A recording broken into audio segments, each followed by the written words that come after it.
Bonjour à vous, aujourd'hui on va parler d'un sujet qui me passionne, c'est de faire des images et on va parler appareil photo, de caméra et plus exactement du Sony ZV-1.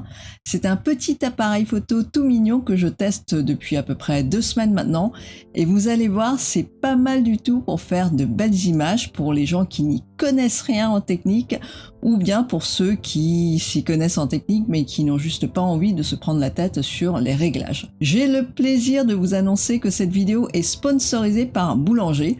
Boulanger, ce sont les magasins high-tech où vous pouvez bien sûr trouver des caméras, des appareils photo, mais aussi des écrans et des consoles de jeux. Cet appareil, je l'ai choisi spécifiquement parce que sa proposition était plutôt intéressante pour beaucoup de gens qui souhaitent en fait se lancer dans la vidéo pour faire du YouTube, du Twitch, mais qui n'osent pas parce que ça peut paraître compliqué. Et c'est pour ça que j'ai choisi cet appareil parce que ça peut aider pas mal de gens à se lancer, à prendre son courage à deux mains et même s'ils n'y connaissent rien, à se plonger dans la création de contenu. Le Sony ZV-1 est donc une caméra minuscule par rapport à la qualité qu'elle apporte.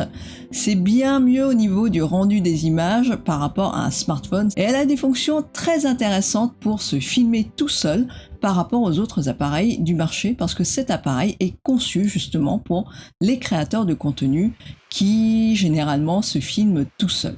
Déjà au niveau de la qualité de l'image, elle est capable de bien filmer les visages et quand on se filme soi-même, c'est quand même mieux, c'est quand même plus agréable d'avoir une bonne tête quand on se regarde à l'écran. Cette caméra, depuis que je l'ai, je m'en sers surtout pour faire ma chaîne YouTube, pour faire les vidéos et elle est branchée directement dans mon ordinateur par le biais d'une carte de capture. Comme ça, je peux faire des incrustations sur écran vert. Ça, c'est mon écran vert que vous voyez et j'enregistre directement dans mon ordinateur. Vous pouvez aller voir les autres vidéos, les dernières vidéos de la chaîne. Le résultat, je trouve, est quand même assez bon à condition d'avoir un bon éclairage. Ça, c'est aussi très important pour faire des belles images. Vous avez bien entendu la possibilité d'enregistrer sur une carte mémoire de façon traditionnelle et vous pouvez donc aller dehors et filmer en 4K ou moins, en 70 images secondes ou moins, voire même jusqu'à 120 images secondes en temps normal si vous en avez envie. Vous avez aussi la possibilité de vous en servir comme d'une webcam en téléchargeant un petit soft sur le site de Sony. C'est assez simple à mettre en place, mais la résolution par rapport à ses capacités est bien moindre. Et si par exemple vous faites du streaming et que vous n'avez besoin d'apparaître que sur une petite vignette à l'écran, ça suffira amplement. Ça peut aussi servir pour faire de la visio. Par contre, si vous voulez vous filmer comme là, je suis en train de me filmer sur une surface plus grande, ça va être un petit peu limité. Mais ce que j'aime dans cette caméra, surtout, c'est la gestion des modes automatiques qui est très bien faite. C'est comme si vous aviez un super assistant toujours à vos côtés, toujours à votre service, sur lequel vous pouvez compter. Vous savez, d'habitude, pour faire mes images, je passe tout en manuel parce qu'il y a toujours un truc qui ne va pas. Là, avec le ZV-1, les modes automatiques sont tellement bien gérés que je ne passe plus en manuel. Et ça, pour moi, c'est une grande première. Par exemple, la couleur de la peau est très bien rendue. L'autofocus est là où il faut, c'est que du bonheur. Et la raison pour laquelle ils peuvent faire ça, c'est parce qu'ils ont programmé l'appareil pour mettre la priorité sur les visages, pour que vous n'ayez pas à reprendre les réglages et tout ça. La mission de l'appareil, c'est vraiment vous mettre en valeur. Et c'est fait pour ça, c'est vraiment son gros avantage. C'est surtout très agréable de pouvoir compter là-dessus quand vous l'amenez dehors pour filmer vos aventures, vos voyages, vos promenades, vos fêtes, vos événements. L'appareil inclut aussi une fonction incontournable, c'est l'effet de flou en arrière-plan. Vous savez, c'est l'effet qu'on appelle le bokeh. Pour avoir cet effet, en fait, vous n'avez qu'à appuyer sur un seul bouton. Oui, c'est bien ça, un seul bouton. D'habitude, pour avoir cet effet flou derrière et net sur le sujet, il faut aller regarder les réglages, chercher les ouvertures, les ISO, les vitesses. Vous savez, c'est un peu technique tout ça. Là, vous n'avez pas besoin de savoir tout ça, vous appuyez juste sur un bouton. Un seul bouton et vous réappuyez sur le même bouton et l'effet disparaît. Une fonction comme ça, c'est juste le rêve. Et rien que pour cette fonction, cet appareil est indispensable pour tous les vlogueurs et personnes qui veulent faire de la vidéo et se filmer tout seul. Cet appareil peut se permettre de vous proposer cette fonction parce qu'il est équipé d'un autofocus redoutable, d'une efficacité impressionnante.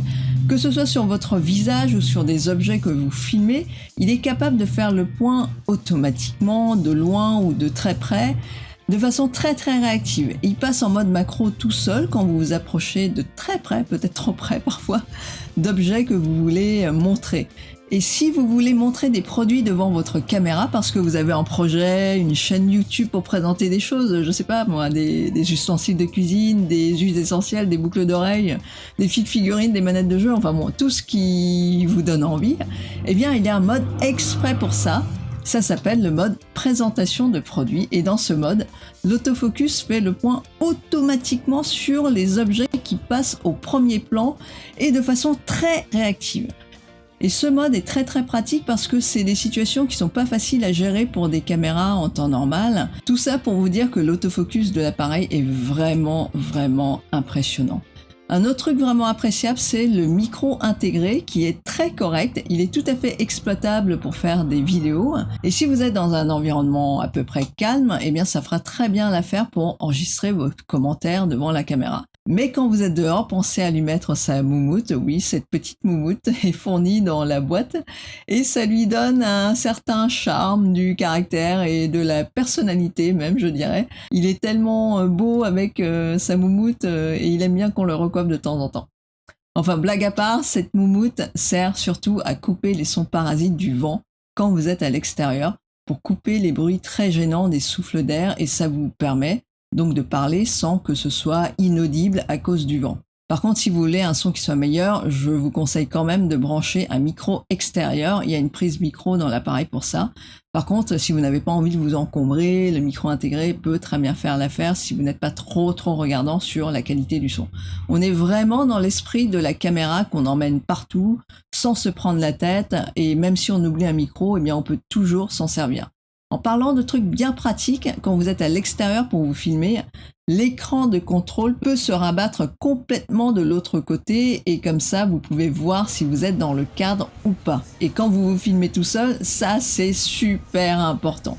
Côté stabilisation, c'est très bien aussi, vous pouvez très bien marcher dans la rue et avoir l'image stable et donc faire du vlog en marchant. Et pour tester la stabilisation, j'ai même couru dans la rue avec l'appareil en main.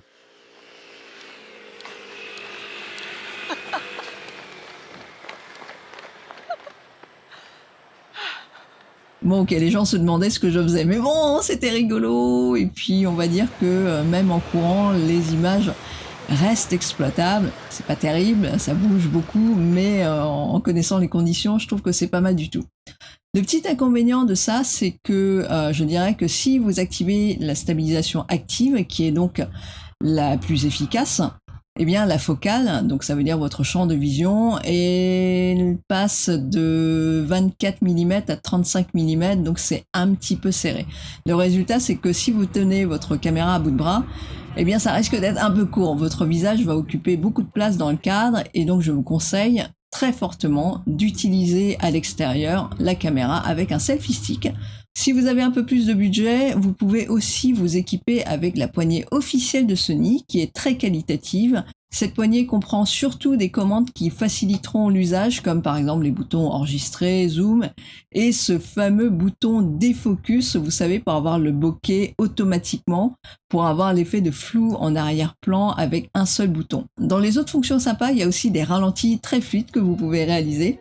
Vous pouvez filmer 2 secondes à 240 images secondes et jusqu'à 960 images secondes. Bon, 960 images secondes, c'est pas terrible pour la qualité d'image, mais ça existe et vous pouvez jouer avec, c'est très rigolo, par exemple de filmer, je sais pas, des gouttes d'eau qui tombent ou des gens qui sautent, ça peut avoir un petit effet bien sympa que vous pouvez exploiter. Enfin, dernier petit truc, comme l'appareil est vraiment petit, il a les inconvénients de ses avantages. Les batteries sont assez petites et donc pas beaucoup de capacité. En enregistrement, vous pouvez faire 45 minutes, ce qui suffit généralement, mais pour avoir plus de sécurité, pensez à prendre une seconde batterie, une batterie supplémentaire quand vous sortez. Comme ça vous évitera moins de stress. 45 minutes, c'est juste pour l'enregistrement. Bien sûr, si vous éteignez l'appareil, que vous ne filmez pas tout le temps, ça durera plus longtemps que ça.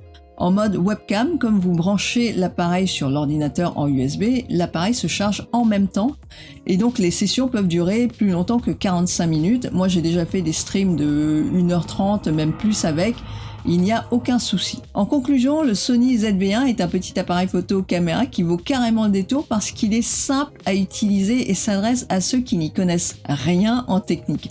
Il fait de très bonnes vidéos par rapport à sa taille, et que ce soit de jour, de nuit, à l'extérieur ou à l'intérieur ou en transition entre toutes ces conditions, vous pouvez vous reposer sur ces modes automatiques et vous pouvez donc vous concentrer sur ce que vous savez faire de mieux, c'est-à-dire du contenu sur des sujets qui vous intéressent vraiment et pas vous prendre la tête sur la technique, les réglages et tous ces trucs qui sont pas forcément intéressants pour vous en tout cas. Moi en tout cas, depuis que je la trouve vraiment confortable à utiliser, très pratique et j'ai pu accélérer mon process de tournage pour mes vidéos YouTube grâce à cette caméra. Voilà, j'espère que la vidéo vous a plu. Moi, ça m'a bien fait plaisir de la faire parce que c'est sur un sujet qui me tient particulièrement à cœur. C'est la photo, c'est la vidéo et ça m'a permis de faire des tests bien marrants.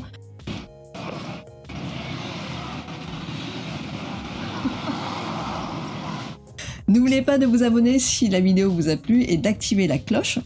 Alors, ça ne presse pas, vous pouvez regarder les autres vidéos avant de vous décider. En passant, vous pourrez aussi voir le rendu de cette caméra sur les autres vidéos que j'ai faites récemment.